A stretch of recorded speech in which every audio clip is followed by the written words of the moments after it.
The following program was provided by an independent producer solely responsible for its content.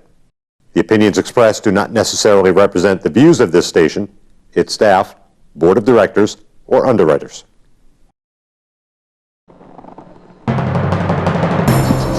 Every day, citizens around the country are faced with new dilemmas that affect them profoundly. Whether it's injustice, discrimination, falling through the cracks, scandals and cronyism, balances of power, ethics, religious freedoms, state versus citizens, and unfunded mandates, and the list goes on and on and on. Welcome to Speak Up. It's directed at those who have fallen through the cracks, and it gives them a voice. It's your turn to speak up. To stand up and fight back.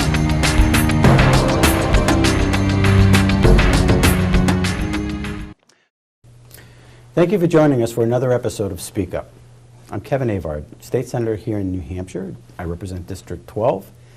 And as you know, if you've been following the program, that we've been talking about the death penalty and certain legislation that I introduced to at least put a pause on moving forward with it and maybe offering some safety nets.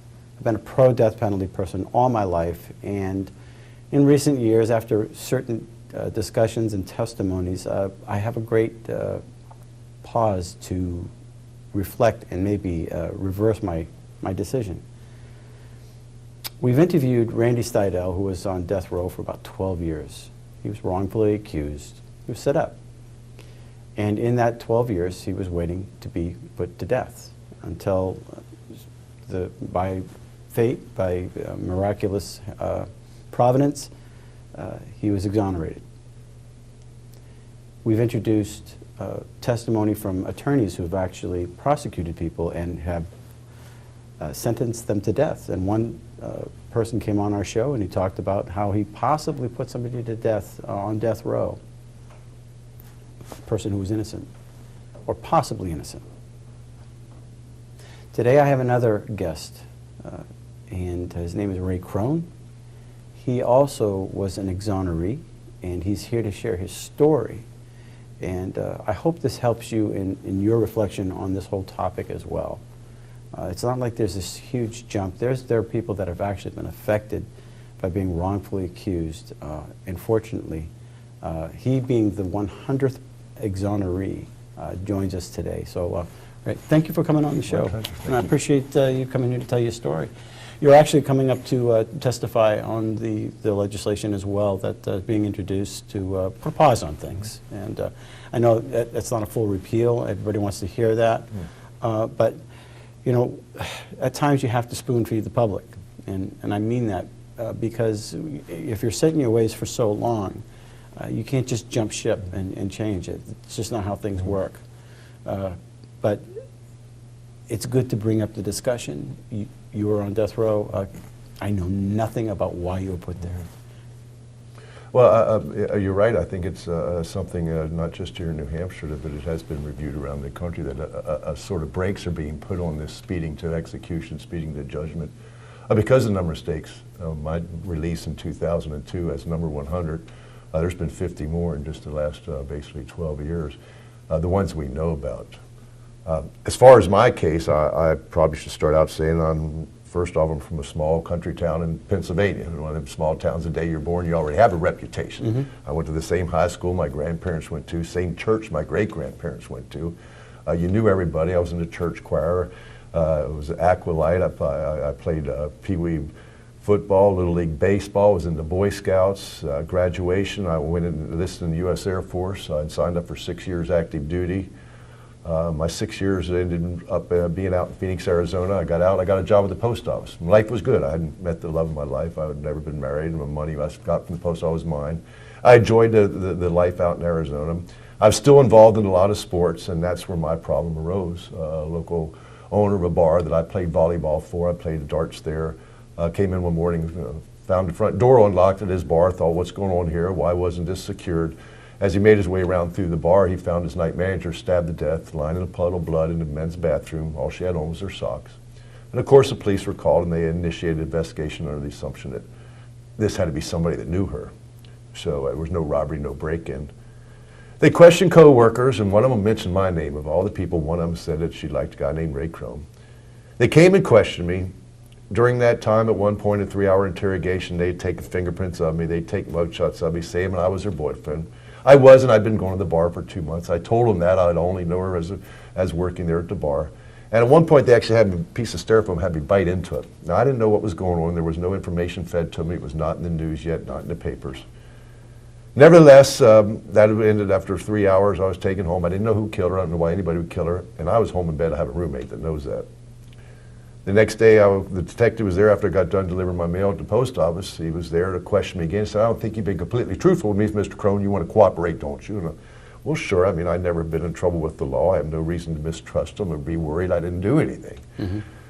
And this time he took me down to the police station again. He pulled out a search warrant. They took hair samples, which they actually pull out by the roots from all over your body. It's not cut with scissors. He then took a blood sample, and then they sat me in a dentist chair and took casts of my teeth.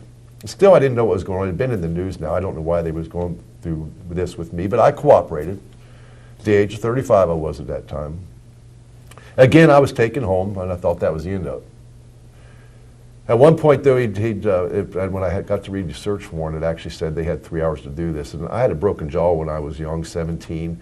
This process in my mouth took almost 3 hours. And I was really angry and upset about this, the way it was almost accusatory. It was intrusive.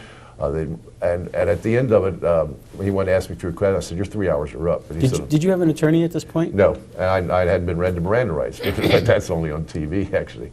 But I had no reason, again, as I said, to worry. But I was frustrated. I was angry. This man was listening to me. He was very aggressive, questioning. If I said, your 3 hours are up. And he said, I'm not going to argue with you. There's other ways to handle this. And that's when I found out the next day what other ways to handle this meant. Because when I got home from the post office that day on December 31st, 1991, New Year's Eve, I stepped out of my car at my driveway in my house, and all of a sudden I heard a screech of brakes, the sound of doors slamming. I looked over as a van load of police officers, full riot gear, threw me on the ground, and arrested me for murder, kidnapping, sexual assault, and Kim and Kona's death. Wow. Okay. So you had a cooperating witness where you were, and they took DNA. Was that initial arrest based on the DNA? No, actually it was based on bite mark. They actually had a local medical examiner who was going through some training on bite mark identification. He had noticed a bite mark on the body.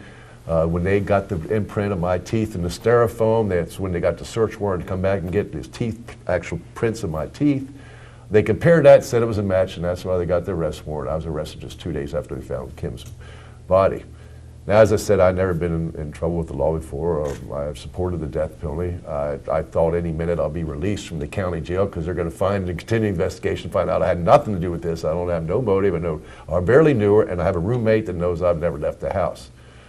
Nevertheless, just 7 months later, I was given a court-appointed attorney within a few months. I couldn't possibly afford the hundreds of thousands of dollars and even work for the post office and own my own house.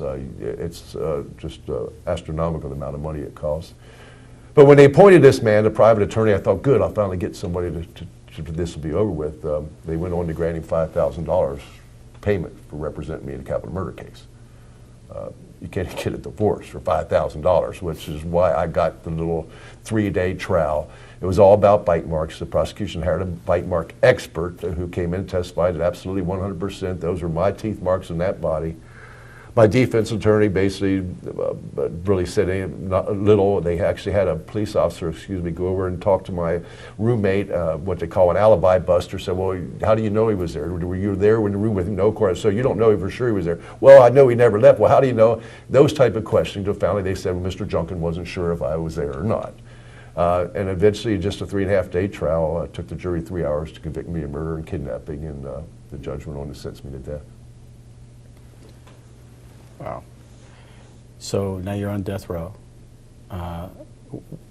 It begs the question. Mm-hmm. Let's talk about the bite mark. Mm-hmm. What happened? Well, that's the amazing thing. Again, I mean, I remember sitting in county jail there trying to bite myself after they first told me what the evidence was. I think that's crazy. And we every now and then we'd get a piece of fresh fruit. Well, it wasn't fresh, but it was fruit anyway, and I'd try to bite in this. And I want you to understand, it's not like when you bite into a peanut butter and jelly sandwich and you leave perfect little indentations. There was a couple little red marks here, and there was a couple little red marks there. This was not a perfect bite mark.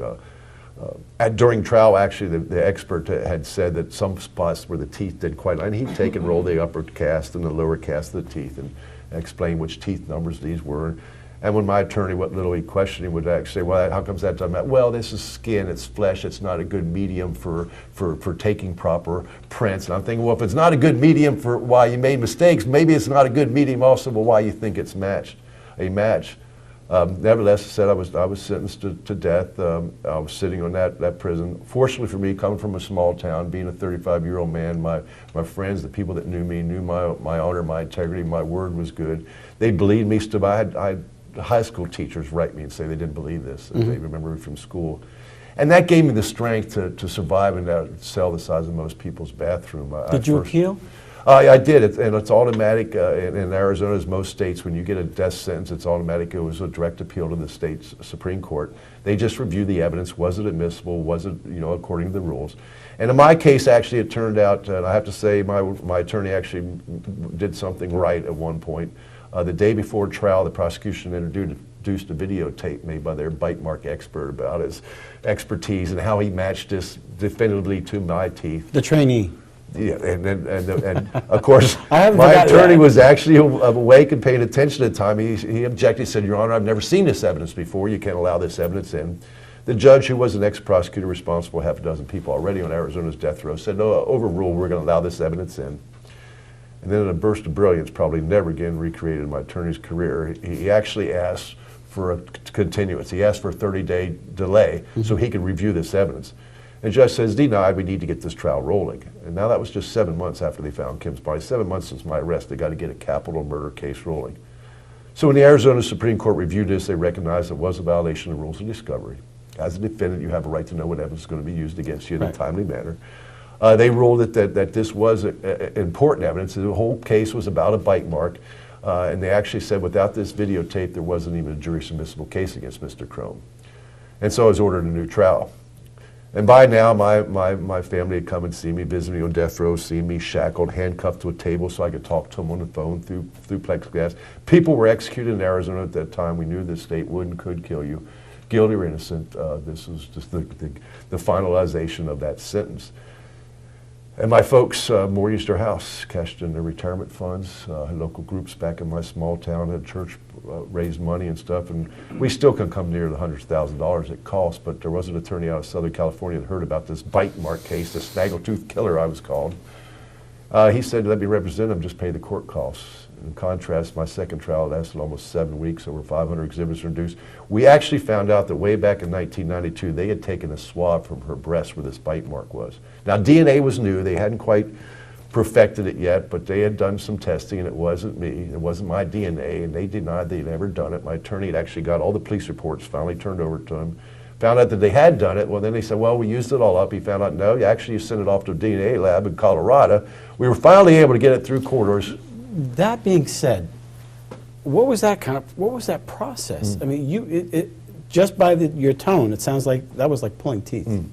This is something. No pun intended. Yeah, this is something I never ever believed our justice could be about. I spent 16.5 years in the military. I worked for the post office. This was about production, proficiency, getting the job done, truth, honor, integrity, serving your country.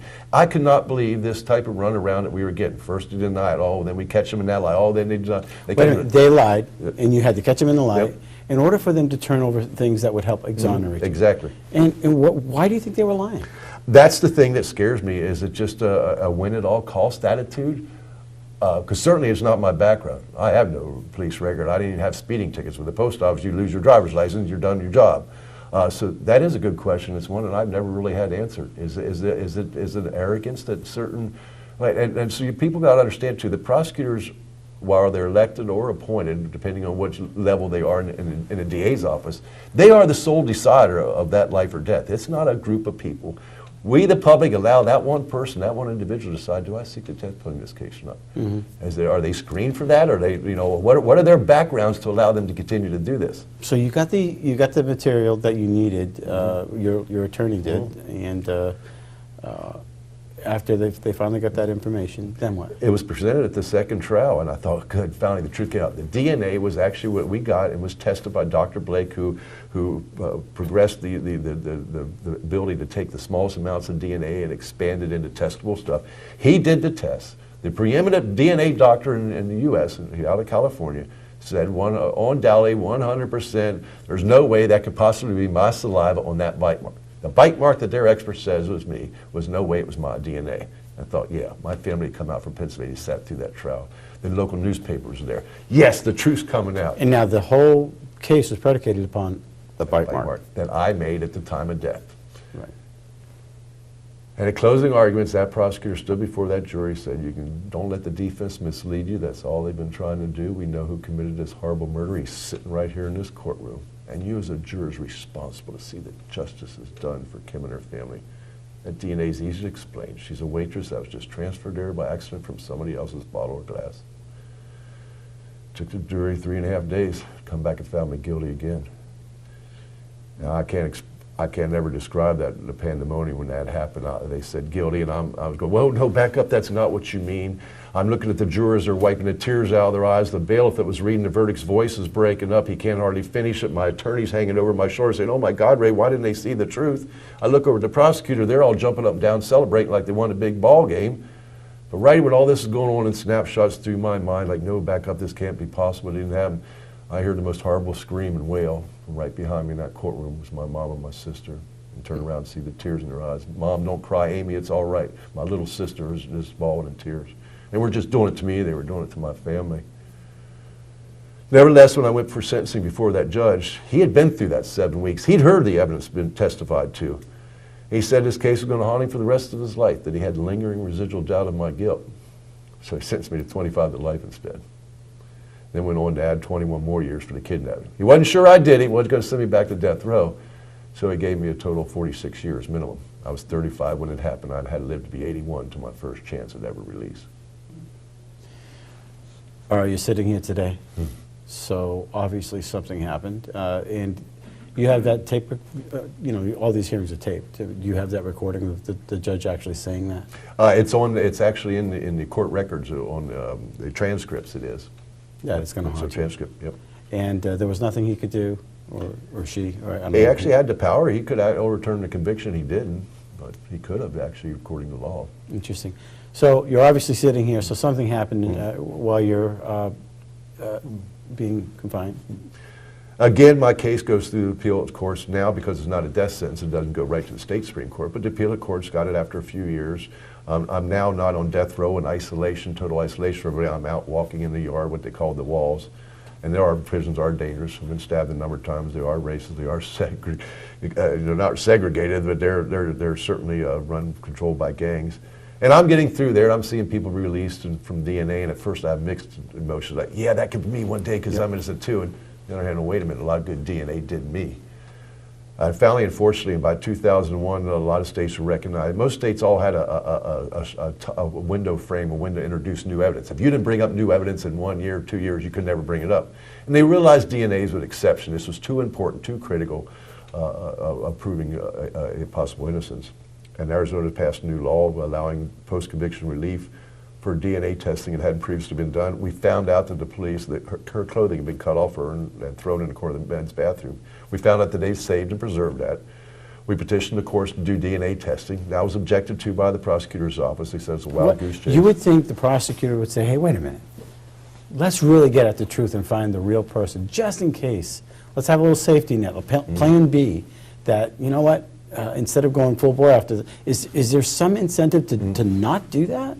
I don't know. I just can say they're not raised the way I was. Okay, did you know these people? No. All right, you had no relationship before with them at all, No, for them to have a beef the against victim, you? Kim, from the bar, Right. but that was it. None of the prosecutors, none of the police, nobody. I have no record, period. So that is alarming, that there's another piece of evidence that it could have been considered, but the prosecutor didn't want it submitted. aren't you entitled to that? That was my assumption, again, as an honest, law-abiding citizen, as a veteran, as a postal employee. I thought our system was meant to work to get to the truth, not to be afraid of what the truth is. They objected the whole way, arguing, no, there's no reason for that. 2 convictions, overwhelming evidence of his guilt. Nevertheless, that judge ordered it done. He went on to order the Phoenix Police Department's by then accredited DNA lab now to do the testing. And that's what really finally opened the doors. Of course, after what I've been through, the last people I wanted to touch anything was Phoenix Police Department. But by then, they now had a nationwide DNA data bank. DNA was being stored from all over the country. In Arizona, for example, at that time, it was required anybody convicted of a murder or a sexual offense, I believe from around 96 on, had to give a blood sample that was in that data bank. And that was interconnected through all the government, or through law enforcement agencies across the country. So when they did get that clothing, they did extract DNA from it, from the pants and underwear, compared it to me, and it wasn't me and it wasn't the victim. Now with that new technology, they took that DNA sample, and I had to say, you go, girl, because this lab technician wasn't required by this court order. But she put that DNA sample in the National Data Bank. They came back with a match. Matched a man that was currently serving a 10-year sentence for having sexually assaulted a child just a few weeks after the murder. A man who was on parole at the time of the murder for another sexual offense, whose parole address was his mom's house, which was about 4 blocks from the bar in Phoenix, Arizona. He was questioned, and I was subsequently released, and he was then charged with that crime, and took a plea bargain. I fought him. I go to death row. This man had assaulted women and children, took a plea bargain, and he's serving a life sentence, and I'm fine with that. But that's how I got out, by the grace of God. Without parole? He's serving a life sentence without parole, yes. He will never get out of prison. So we're going to end this story with the prosecutor writing a deep letter of apology. I have Right?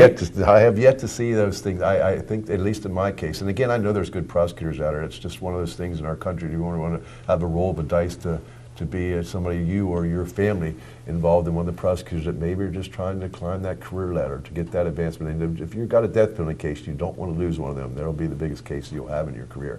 But no, there's been no apology for them. He's actually responsible for a couple other exonerations from Arizona's death row. He has retired from the prosecutor's office in Maricopa County with a Lifetime Meritorious Achievement Award. And again, I think they talk about deterrence of the death penalty. If you want deterrence in our justice, you want deterrence from this thing happening, there has to be consequences for those types of actions. And so far, very few people in our country have ever been held accountable for these wrongful convictions, these wrongful death sentences. How many of his death penalty cases went through? There's 3 people that I know. One is an actual woman. Three people that have been released, all citing prosecutor misconduct. As far as executions, I believe there's a couple of them men that have been executed. I haven't researched it that far deeply. Actually, it's one of those things that really gets me upset to think about the man, all those years of what he'd done to me, my family, and other families for the sake of his career. Mm-hmm. So you're going to be telling your story in your testimony, and if you were to think of any kind of a safety net, what would you say to our justice system? Say, look, what gives? How can we change this? How can lawmakers fix this? Well, I think it's one of those difficult things that we've attempted to make cars safer, airplanes safer, a number of things safer, but there's always an element, a mechanical element, that, okay, we can fix that. We can see this hits here and touches here and connects there, and that's where the weak spot is. But now we're dealing with human nature. We've got everything from egos to abilities to intellect to training. All those things have too much of an effect on the wrongful conviction. The one thing we know we can do is keep from executing an innocent person, to keep from ruining making another family a murder victim. So, it came to me the other day as I was thinking about this. I mentioned this in a previous interview, but there's a proverb in the Bible. These 6 things doth the Lord hate, and I don't know. It just kept coming back at me. But the first one is a proud look. Mm-hmm. And if you're prone to be proud, arrogant, refusing to look at things that may not go your way, because after all, you want to get the bad guy, you want that badge on you, you got to step aside and lower your pride and humble yourself, because a lot of bad things can happen. You can shed innocent blood in the process of this. So that's something to consider, and it does seem germane as I contemplate this over and over again, because lives matter. At stake. You know, all lives matter. Hey. So we'll look forward to hearing you in your testimony tomorrow, and we hope that you're persuasive. You're persuasive with me, obviously, and congratulations, obviously, and thank you that you're going around the country and testifying on this, because you might be saving some lives. I'd hope so. And again, it'll never take away those 10 years. I know my family and friends stood by me, and they had a choice each day to get up. So we've done it all, the emotion, we can for him. We just got to quit. I never had a choice in prison, but I couldn't get up one day and say, I want to go home now. I'm done. I've done enough of this. But to get out and find something positive, to move ahead and say, if I can just help one person, if I can help one other family understand, if you are get caught up in the justice system, there are ways to hopefully protect yourself and not be quite as naive as me and my family was. And hopefully it'll never be something as major as a murder, but each and every one of us may have a instance of dealing with the justice system. And as human beings deal with anybody, we need to be more fair and just about it, and certainly not right away jump to conclusions that a monster, we're convicting a monster now and we have a right to kill him. Right. And you know, our justice system is there to protect us. We're not supposed to be afraid of it. And so anyway, with that, we'll end the interview, and I really appreciate it, and thank you. You're welcome. Yeah. Thank you for the opportunity. And thank you for watching Speak Up. Again, another testimony of an individual that was wrongfully accused, and the system failed. The system failed. Eventually it came through, but at what cost? So we need to consider some more checks and balances on those that have this power. And when people fall through the cracks, it's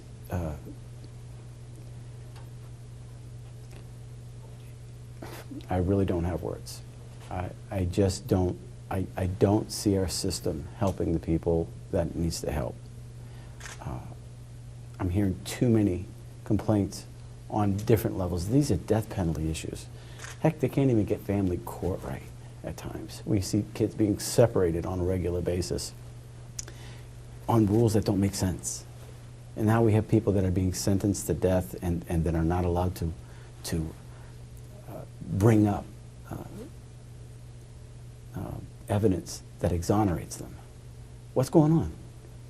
So, if you have a story and you want to talk and come on the show, please do.